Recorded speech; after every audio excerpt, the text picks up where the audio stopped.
성경 말씀 제가 봉독해 드리겠습니다.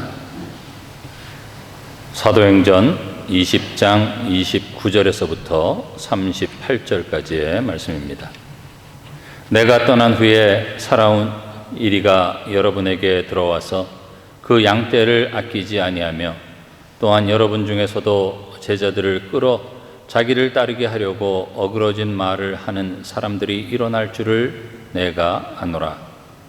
그러므로 여러분이 일깨어 내가 3년이나 밤낮 쉬지 않고 눈물로 각 사람을 훈계하던 것을 기억하라. 지금 내가 여러분을 주와 및 그 은혜의 말씀에 부탁하노니 그 말씀이 여러분을 능히 든든히 세우사 거룩하게 하심을 입은 모든 자 가운데 기업이 있게 하시리라. 내가 아무의 은이나 금이나 의복을 탐하지 아니하였고 여러분이 아는 바와 같이 이 손으로 나와 내 동행들이 쓰는 것을 충당하여 범사에 여러분에게 모본을 보여준 바와 같이 수고하여 약한 사람들을 돕고 또 주 예수께서 친히 말씀하신 바 주는 것이 받는 것보다 복이 있다 하심을 기억하여야 할지니라. 이 말을 한 후 무릎을 꿇고 그 모든 사람들과 함께 기도하니 다 크게 울며 바울의 목을 안고 입을 맞추고 다시 그 얼굴을 보지 못하리라 한 말로 말미암아 더욱 근심하고 배에까지 그를 전송하니라. 아멘. 다 함께 기도하겠습니다. 사랑의 하나님, 우리를 이곳 가운데 부르시고 이 부르심이 하나님의 은혜임을 깨닫게 하시니 너무나 감사함을 드립니다. 하나님, 주님 앞에 나왔습니다. 부족하고 나약하고 별 볼 일 없지만 하나님의 말씀을 가지고 섰사오니 하나님 사용하여 주시고 하나님의 능력만이, 하나님의 뜻만이, 하나님의 원하시는 길만이 성도들 가운데 보여질 수 있도록 주님 역사하여 주시옵소서. 이 시간 함께 하실 것 믿사오며 예수님 이름으로 기도드렸습니다. 아멘. 우리는 계속해서 사도행전을 보고 있습니다. 우리가 사도행전을 보아야 하는 이유는 단 한 가지입니다. 바로 말씀과 성령의 인도하심입니다. 그래서 많은 교회들은 과거를 회상하며 외치는 표어가 있습니다. Revival, Acts 29. 대단한 표 아래 교회를 살리기 위해, 교회를 부흥시키기 위해 불철주야 힘을 씁니다.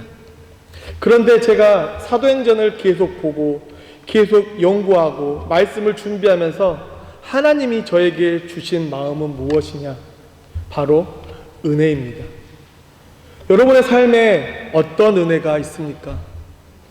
여러분의 가정에는 어떤 은혜가 있습니까? 교회 안에는 어떤 은혜가 있습니까? 여러분의 직장 안에는 어떤 은혜가 있습니까? 곰곰이 생각하면 사실 우리 삶에 은혜하는 것이 아무것도 없다는 것을 깨닫습니다. 가장 먼저 우리를 하나님의 자녀로 선택해 주신 것, 그리고 이 자리에 부르신 것, 어떤 누군가는 그토록 원하던 오늘 하루를 눈을 뜨고 숨을 쉬고 하루를 살아가는 것, 그리고 찬양하는 것, 기도하는 것, 헌금하는 것, 교제하는 것, 이 모든 것이 우리는 은혜로라고 밖에는 고백할 수 없습니다.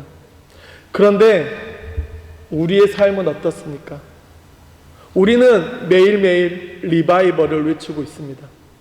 하지만 진짜 우리의 삶은 어떻습니까? 리바이벌입니까? 서바이벌입니까? 은혜가 아닌 율법을 기준으로 살고 있지는 않습니까? 우리는 우리의 현실을 직시해야 합니다. 그리고 돌아서야 합니다. 그럼 우리가 어떻게 리바이벌의 삶, 은혜의 삶을 살 수 있을까요? 그 삶이 무엇인지 바울은 사도행전 19장부터 20장에 기록을 통해 에베소를 향한 하나님의 진짜 마음이 무엇인지, 그리고 현재를 살고 있는 우리에게 지금 필요하고 우리가 진짜 붙들고 가야 할 것이 무엇인지를 살펴보겠습니다. 사도행전 19장부터 20장의 중심은 에베소와 에베소에 있는 리더들입니다. 그럼 먼저 에베소라는 도시에 대해서 살펴보겠습니다. 에베소는 두 가지 열정이 넘치는 도시였습니다. 첫 번째로 배우고자 하는 욕심이 넘치는 곳이었습니다. 그래서 그곳에는 새로운 지식이 일어나면 그것을 배우기 위해서 많은 사람들이 모여들었고, 그곳에는 두란노 소원이라는 곳이 있어 그곳에는 세계적인 철학책과 종교책, 고전들이 가득했던 곳입니다. 그곳에서 책을 보고 강연을 듣고 토론을 하고 학문적 교류가 일어났으며, 바울은 그곳에서 처음으로 복음을 가르치기 시작했습니다. 그리고 또 다른 열정은 종교에 대한 열정입니다. 에베소에서 가장 큰 신은 아데미입니다. 아데미라는 큰 신을 큰 신전에 모셔서 추앙하고 숭배하고 그 신전을 통해서 엄청난 돈을 벌고 그 신전으로 인해 그 도시가 굴러가던 곳이었습니다. 그들은 그 신전에서 은으로 작은 신전을 만들고 아데미 신을 만들어서 팔고 그것을 집으로 가져가 그들이 그 집에서조차 신을 섬기게 만들었습니다. 결국 에베소는 학문과 신전을 중심으로 경제가 돌아갔고, 그 안에는 모든 학문들이 섞이며 새로운 신이 탄생했고 새로운 학문들이 탄생했습니다. 결국 에베소에 사는 사람들은 갈망했습니다. 새로운 지식과 새로운 종교를, 그리고 그것들이 결합해서 또 다른 새로운 것들이 탄생하기를. 그런 도시에 가장 유명한 두란노 소원에서 바울은 복음을 선포하고 가르치기 시작합니다. 무엇을 가르치고 선포했을까요? 바로 우상 숭배가 무엇인지, 복음이 무엇인지, 왜 예수님이 참 신인지, 우리가 구원을 어떻게 얻는지, 우리가 그토록 바라던 십자가가 무엇인지. 바울의 가르침은 열렬히 반응하고 회개하고 자복하고 세례를 받고 예수님을 고백하는 사람도 있었지만, 사도행전 19장 23절과 같이 그때쯤 되어 이 도로 말미암아 적지 않은 소동이 있었으니, 바울의 복음에 대해서 찬성하는 사람도 있지만 그 반대로 반대하는 사람도 있었습니다. 이 복음이 전해지면 그 복음에 대해서 지지하고 찬성하는 사람도 있지만 열렬히 반대하고 핍박하는 사람도 많습니다. 저도 이런 경험을 했습니다. 제가 예수님을 어릴 때부터 믿었습니다. 그런데 진짜 내가 신앙 고백으로 나의 온전한 내 언어로 예수님을 믿기 시작한 것은 고등학교 2학년 겨울방학이었습니다. 그리고 그때 저의 삶은 180도 바뀌기 시작했습니다. 공부 안 했습니다. 매일매일 친구들과 어떻게 하면 놀고 어떻게 음주가무를 즐길까, 그것에만 집중하던 제가 드디어 공부를 시작했습니다. 그리고 친구들의 속상임을 물리치고 음주가무를 피하고 집에 일찍 가고 이제 고3이니까 입시학원까지 등록했습니다. 그러면서 자연스럽게 그 음주가무를 즐기던 친구들과 멀어지고 가까이 지내는 5명의 친구들에게 전도를 시작했습니다. 처음 친구들의 반응은 어땠을까요? 에이, 설마 너가? 에이, 거짓말 하고 있네. 믿지 않았습니다. 친구들 생각에 그 친구들 중에 가장 음주가무를 좋아하던 제가 일주일도 버티지 못할 거라고 친구들은 생각했습니다. 그런데 일주일이 지나고 한 달이 지나면서 그 친구들 안에 변화가 생기기 시작했습니다. 함께 어울리던 친구들 중에 한 명이 복음을 듣고 예수를 믿기 시작했고, 6개월 뒤에 3명의 친구가 조금씩 변화의 바람이 불기 시작했습니다. 그런데 제가 정말 아끼는 친구가 한 명 있었습니다. 그런데 그 친구는 저에게, 야, 너는 배신자야. 너가 정말 그럴 줄 몰랐다 하면서 저를 배척하고 저를 피하고 저를 싫어하기 시작했습니다. 그런데 포기하지 않았습니다. 그렇게 음주가무를 좋아하던 친구들과 1명, 2명 함께 모여 그 친구를 격려하고 그 친구에게 복음을 전하고 그 친구를 위해 기도했습니다. 그리고 대학을 가면서 4명의 친구들은 모두 교회에 출석했고, 그 친구 나머지 한 명은 대학을 졸업하며 예수를 믿기 시작했습니다. 그리고 그 5명의 친구, 저도 목사가 됐고, 저에게 배신자라고 했던 그 친구도 목사가 됐습니다. 하나님의 복음은 역사가 일어납니다. 사랑하는 성도 여러분, 복음이 전해진 곳에는 언제나 반대가 일어나고 소동이 일어나는 것은 당연합니다. 그래서 사도행전에 기록된 그리스도인의 별명이 무엇이냐면, 사도행전 17장 6절에 천하를 어지럽게 하던 이 사람이 여기도 이름에 즉 소동을 일으키는 무리들라는 것입니다. 언제 이런 일이 일어납니까? 여러분들이 가정에서, 일터에서, 삶 속에서 복음 그대로 살려고 결단하면, 나를 잘 따르고 나를 좋아하고 나를 위해서 봉사하고 헌신해 주던 사람조차도 나를 배신하기 시작합니다. 그 두 가지가 가득한, 열정이 가득한 에베소에 복음이 떨어지자 그 복음을 믿는 사람들로 인해 소동이 일어났습니다. 특히 24절에 데메드리오라는 사람이 특히 크게 일으켰습니다. 왜냐하면 그 사람의 직업은 주얼리 가게, 요즘 말로 말하면 주얼리 가게 사장인데, 그 사람은 은으로 아데미 신전을 만들고 아데미 신상을 만들어 큰 회사를 운영하는 사람이었습니다. 그런데 복음이 떨어지고 그곳에 복음으로 인해 아데미를 믿는 사람들이 그들을 떠나자 그들은 소요를 일으키기 시작한 것입니다. 여러분, 세계에서 가장 큰 대회가 무엇인지 아십니까? 바로 피파에서 주관하는 월드컵입니다.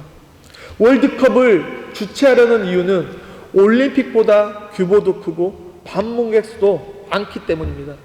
그래서 월드컵은 단순한 스포츠를 넘어 정치권과 움직이는 돈에 의해 좌지우지됩니다. 그런데 이번에 미국 월드컵이 열립니다. 그런데 다른 월드컵과 다르게 전반 3분, 후반 3분에 선수들에게 쿨링 브레이크를 줍니다. 그 이유가 무엇입니까? 선수들을 보호하기 위해서? 선수들에게 물 마실 시간을 주기 위해서? 아닙니다. 30초짜리 광고를 5개 비싸게 팔기 위해서, 그 시스템을 만들기 위해서입니다. 그리고 8강부터는 그 티켓 값이 시가입니다. 많은 사람들이 원하면 비싸지고 원하지 않으면 싸집니다. 그만큼 우리가 살고 있는 이 시대는 돈으로 모든 것이 이루어져 있습니다. 이곳 바울이 현재 복음을 전하고 있는 이 에베소 역시 그 돈으로 그 지역이 움직입니다. 그런 그곳에 복음이 선포됩니다. 그리고 복음으로 인해 에베소에 소동이 일어납니다. 그 소동의 화살이 누구에게 향합니까? 도란노에서 복음을 전한 바울에게 향합니다. 그리고 바울은 그곳에 오래 머물지 못하고 도망치듯 에베소를 떠나게 됩니다. 그러면서 사도행전 20장 1절로 3절에 다음과 같이 기록합니다. 소요가 그침에 바울은 제자들을 불러 권한 후에 작별하고 떠나 마게도냐를 가니라. 그 지방으로 다니며 여러 말로 제자들에게 권하고 헬라에 이르러 거기 3달 동안 있다가 배 타고 수리아로 가고자 할 그때에 유대인들이 자기를 해하려고 공모함으로 마게도냐를 거쳐 돌아오기로 작정하니. 바울이 마지막에 무엇을 결정합니까? 돌아가기로 결정합니다. 어디로 갑니까? 예루살렘으로 돌아가기로 결정합니다. 우리는 여기서 주목해 보아야 할 것이 있는데, 바울이 지금까지 바울의 전도 여행을 보면 바울이 나는 마케도냐로 가야겠다, 나는 고린도로 가야겠다 해서 간 적은 한 번도 없습니다. 그저 복음을 전하다 그곳에서 핍박이 생기고 억압이 생기고 도망쳐야 될 일이 생기면 길을 떠났습니다. 그리고 그 길을 떠나 그곳에서 복음을 전하는 것이 바울의 패턴입니다. 그런데 이번에는 바울이 결단합니다. 어디로 가기로요? 예루살렘으로 가기로. 그러니 바울은 바울은 그곳에서 전하는 두 곳마다 온 힘을 다해 역동적으로 하나님의 일이 일어나기를 위해 열심히 복음 전도했습니다.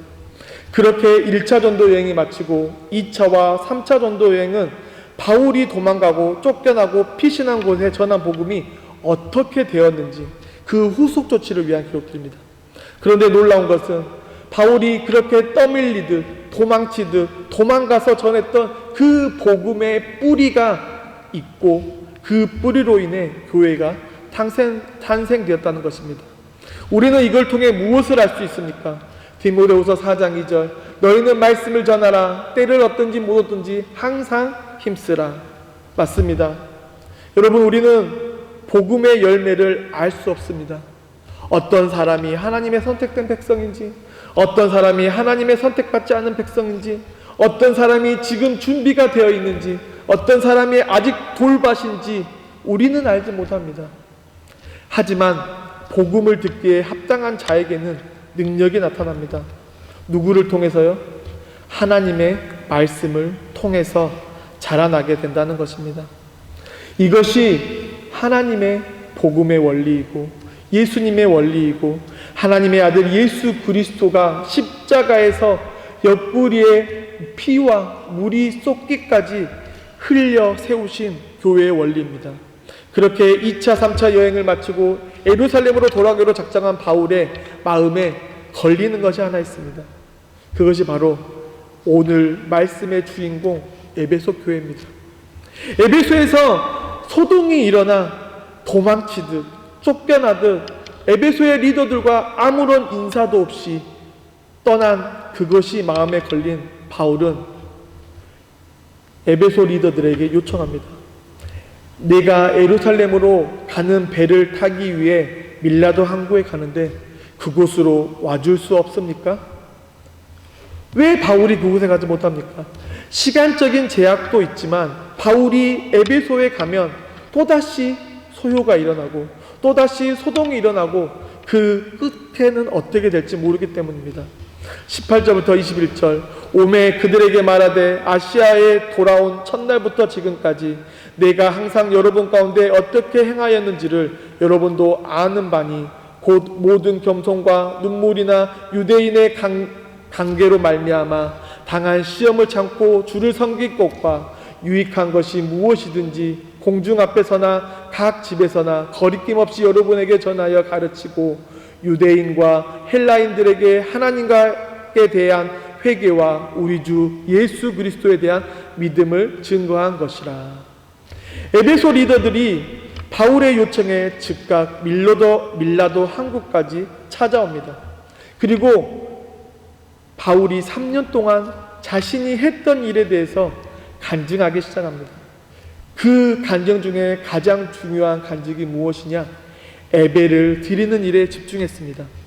바울은 예배를 통해 성도들에게 하나님의 말씀을 가르치고 하나님의 말씀을 선포하고 회개를 선포하고 믿음의 증인들을 세웠다고 고백합니다.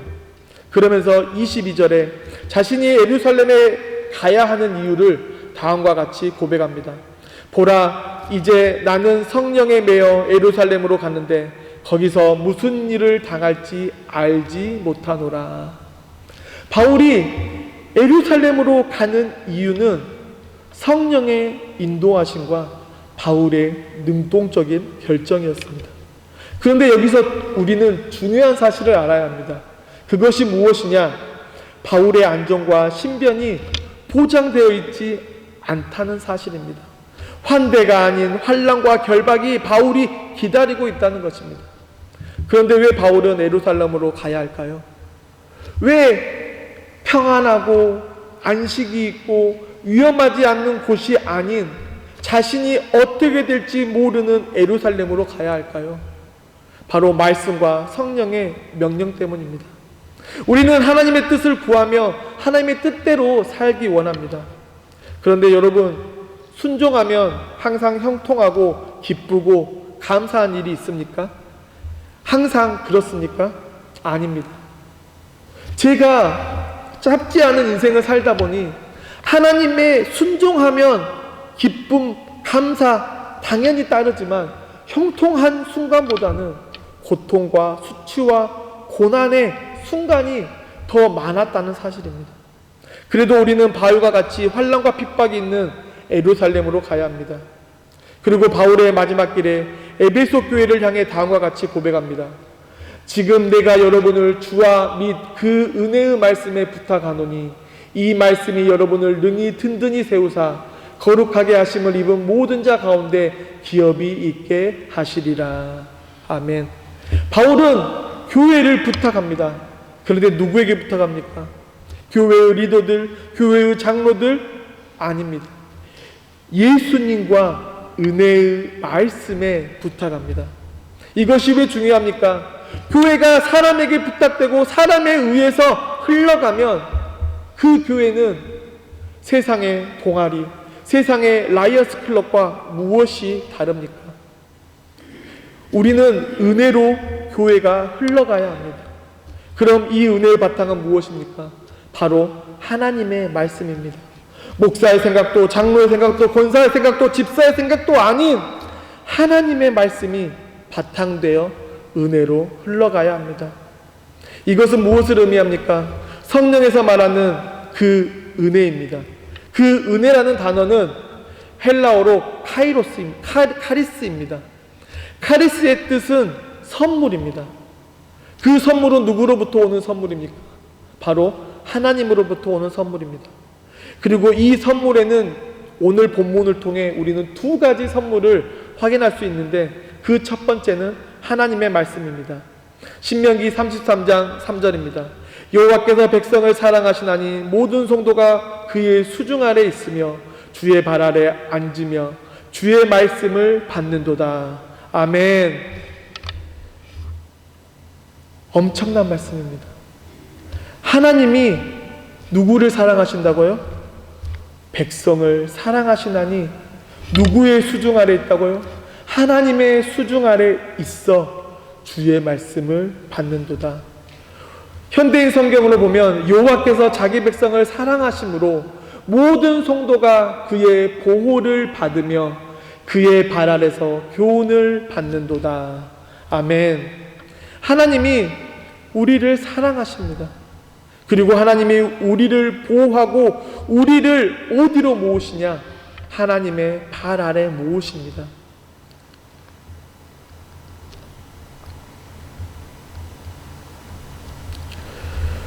좋든 싫든 어쨌든 우리는 하나님 앞에 있습니다. 지금 여러분 딱딱한 의자에 앉아 계시죠? 엉덩이도 아픕니다. 앞에서 아직 인생을 모르는 이 못생긴 목사가 하나님의 말씀이라고 침을 튀기며 하고 있는데 무슨 말인지도 잘 모르겠고 참 듣고 있자니. 그런데 사랑하는 성도 여러분, 이것이 하나님이 살아계시다는 증거입니다. 하나님이 우리를 이곳에 부르셨다는 것이 그 증거입니다. 하나님이 여러분을 사랑하지 않고 하나님이 여러분을 보호하지 않으면 여러분은 이 자리에 있을 수 없는 존재라는 것을 믿으시기 바랍니다. 아멘. 하나님이 이끄심이 없다면 우리는 결코 여기에 있을 수 없는 영혼입니다. 여기에 모인 우리는 지금 무엇을 받고 있습니까? 하나님의 말씀을 받고 있습니다. 시편 119편 49절로 50절에 주의 종에게 하신 말씀을 기억하소서. 주께서 내게 소망을 가지게 하셨나이다.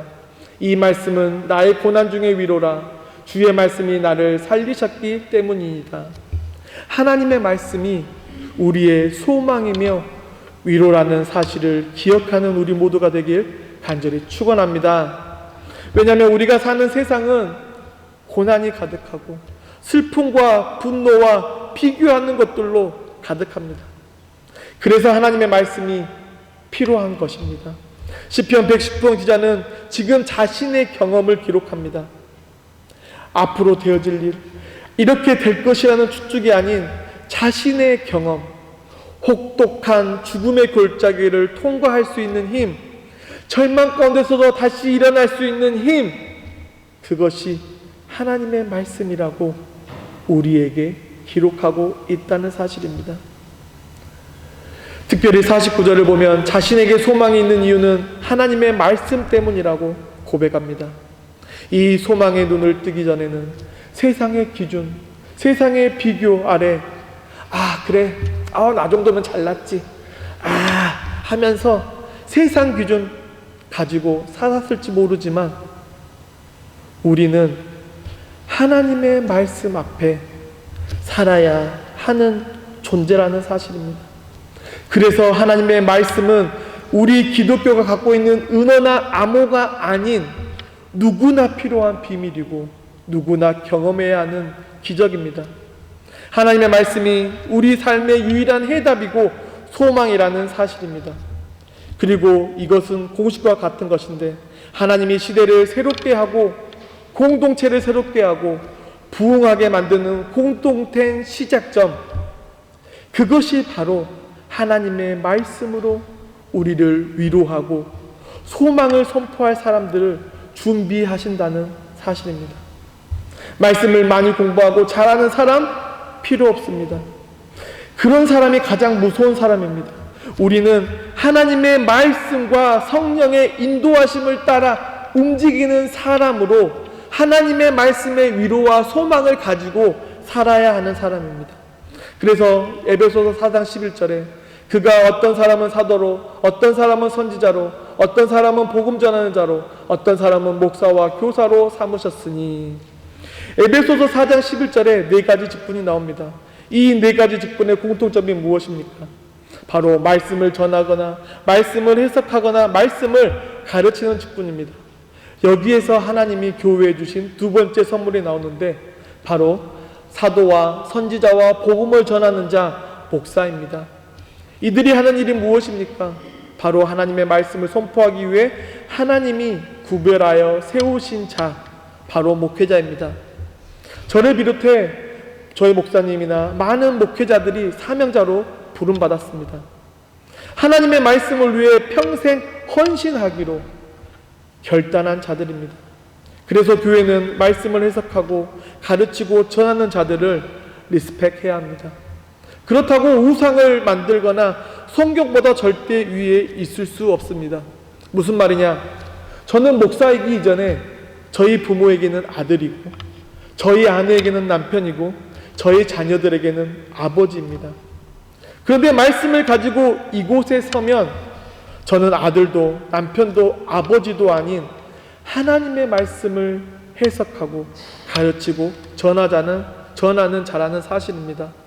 그래서 귀하게 여겨달라는 것입니다. 말씀을 전하는 자는 그 순간에는 바울이 밀라도 항구에서 교회를 사람에게 아닌 주의 은혜와 말씀에 부탁하는 자와 같이 한다는 것입니다.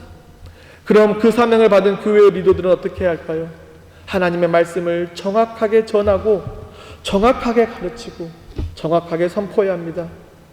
그래서 여러분이 목회자를 위해 매일매일 기도해야 한다는 것입니다. 말씀을 준비하는 일에 게으르지 않도록, 설교할 때에 잡생각 들지 않도록, 설교가 3000% 빠지지 않도록 기도해야 합니다. 말씀 앞에 교만하지 않고 말씀이 일보다 정치보다 사람 만나는 일보다 먼저 되지 않도록 진짜 기도해야 합니다. 그래야 이 교회가 50년, 100년이 되어도 그 신앙의 정조, 말씀의 은혜가 흐르는 교회가 될 수 있다는 사실입니다. 말씀이 기준이 되어야 합니다. 은혜가 기준이 되어야 합니다. 성령의 인도가 기준이 되어야 합니다. 누가 교회를 이끄냐? 이것이 중요한 게 아니라 교회를 이끄는 것이 말씀과 은혜와 성령이어야 한다는 사실입니다. 왜냐하면 하나님이 자신의 하나밖에 없는 아들을 우리를 대신해 십자가에 지게 하시고 십자가에 죽게 하시고 창으로 옆구리를 찔러 피와 물이 흐르기까지 사랑하셔서 세우신 교회, 그것이 지금 우리가 모인 이 교회이기 때문입니다. 그 선물을 받은 우리는 어떻게 살아야 할까요? 에베소서 4장 12절입니다. 우리 함께 큰 목소리로 한번 읽어보겠습니다. 시작.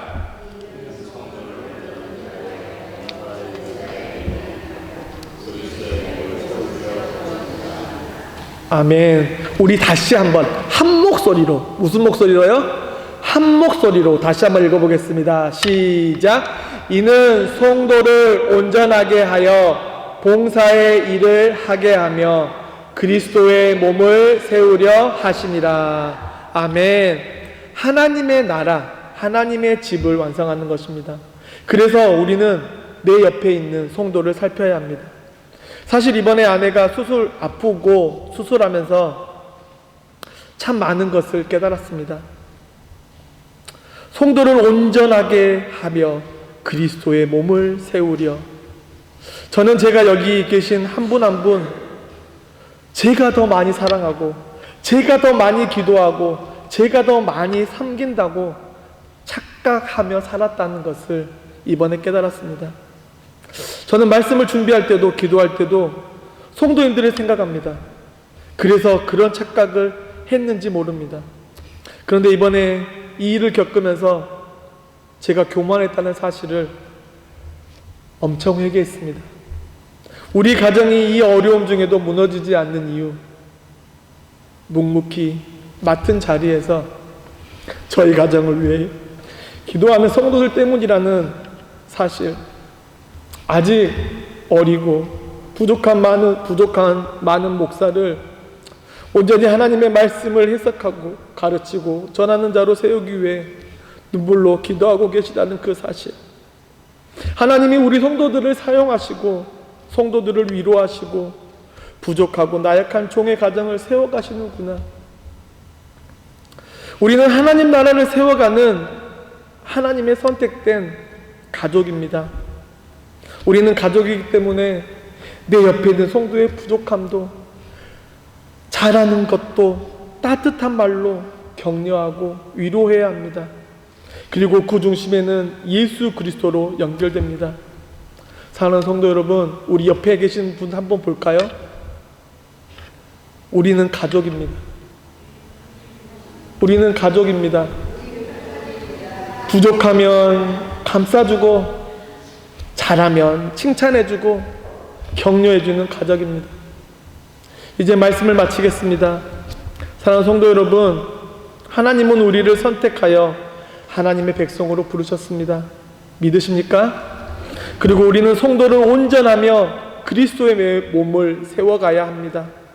이것이 우리의 평생의 소망이며 우리가 하나님 나라 가는 그날까지 지켜야 하는 사명입니다.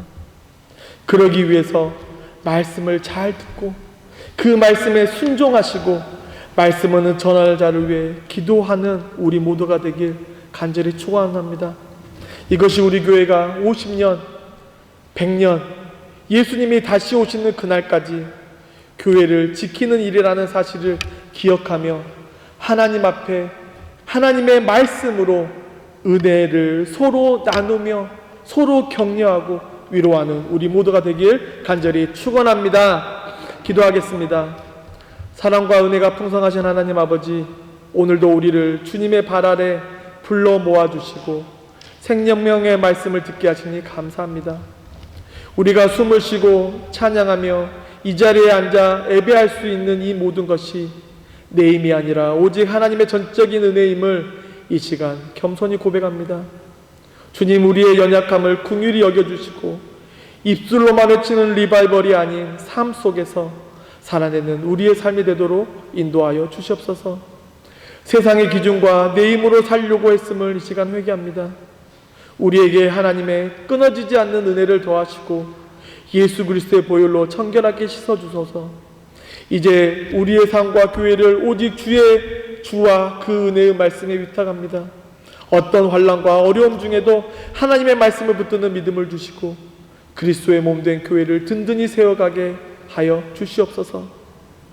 강단에서 선포되는 말씀 앞에 우리가 먼저 철저히 깨어지게 하시고 말씀을 전하는 주의 종을 위해 우리 성도들의 눈물로 기도하게 하시고 하나님 안에서 가족됨을 실천하며 연약함을 사랑으로 덮어주고 격려하며 주님의 핏값으로 세우신 이 교회를 영광스럽게 지어가는 믿음의 가족들 되도록 인도하여 주시옵소서.